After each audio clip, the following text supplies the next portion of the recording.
Колко години сте? Pa 80 и от нова година ќе почне па дали почнах Да. баш тук. Кога се изгради оваа црква тука? Некаде 2000 која година беше? Дали се сеќавате? Кога се изградили? Да. Таа се дълго време гради църква, може има 20 години, ама полека. Спира пари нещо така и сега напряма. Има 15-20 години кога се работеше тази църква. Да, сега рекла организаторите им фали како настречница да има луѓето кај да на вакви денови. Сега приксто се не му тука двицале. Сега брали материал и за до година ќе го направят. Рече това едно, вика тук, откупили железо, това, онова, вика, сега вика за другата година ќе го правят. Па трябва да си има от тия, па на лошо време, трябва да има насърчица, де. Това се бади свет збира. За село Габрово вие сте од повозрастните жители, сега гледаме патот ви го санира, што друго да кажеме? Колку жители има моментално? Слушай, аз съм тук от дете, горе там от кај Црната скала, от глава си там е намала. И додеме тук на школа учим оттам, тук додеме на школа. Това беше от Делчево до над селото се, всичко беше на турците, селото беше все турци. Една православна каша имаше това на край горе. И от тук ще отиви към, кога одех я на школа, тук 2 години одиха, имаше на 120 деца. Во ваше време? У 57-8 година. Ама те сега какво би, дали има 5 деца, не знам какво е. Повеќе пространство се раѓаат, оди се иселуваат луѓето, така ли? Абе много неоженени по 50 години, 40-50 години неоженени. Има много светно жени, дека ќе има фамилии и деца. Зошто така? Зашто мислите? Дали се срамат, дали мислат дека... Я не знам по какво така дойде. Од екзистенцијални причини или? По какво това се измени демографијата. Да одат свет.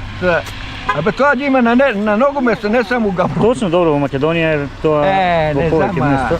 Најмногу, според статистиката вела дека најмногу ергени има во Русиново. Дали е точно не знае? Русиново, това е до над Беро. Да. Русиново, ама това е голема село тамо. Да. Добро, за Габрово, еве, за крај, што да им порачаме на жителите за овој празник? Да им честитаме празникот на сите кои слават. Да им честитаме среќа, радост, да има напредок. Тук имаше напреша музики, сватби, војничи вечери, ора, тук неколко време западнат това време. Нимат и сватби, нима војничи вечери, нимат и ора, нимат и песни. Тук се поеше, се играше сега, не знам, може има 20 години, това дали от Югославия пропадна, това дали по-после нещо се измени. Па и други свят го това знаат, от така беше. Претежно со што се занимаваат луѓето? Има ли стока да чуваат уште или земјоделие? Гледа ја на пушнија го тука много лоша работата со земјоделие и со сточарство, оние сточарето нема напредок ништо. Те на таквија времета, лето време слънце, снегове, дожове, он е изложен на лоши времета и се то бега. И викам, никой не обръща внимание.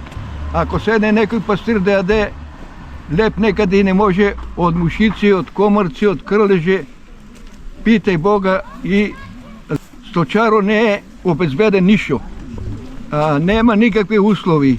Тука не доди никой да ти пръска от такви работи, комарци, седнеш пастир си да ядеш, не можеш леп да си ядеш од мушици, од комарци. Крълеже, не знам, и свето, затова и бега, нема правия. Нема, никой не води ред за сточарството, за земјоделците, нещо да се... Що ти викам, треба да се изпръска. Те ја одат, чувам там стока, ама изпредадох точно на края и на коза чувам. Ода яда там летно време, не може от комарци, от мушици да се отбраниш леп да ядеш.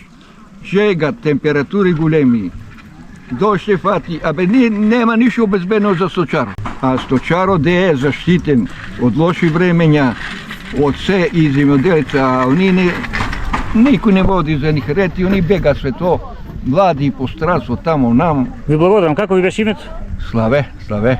Благодарам, Славе.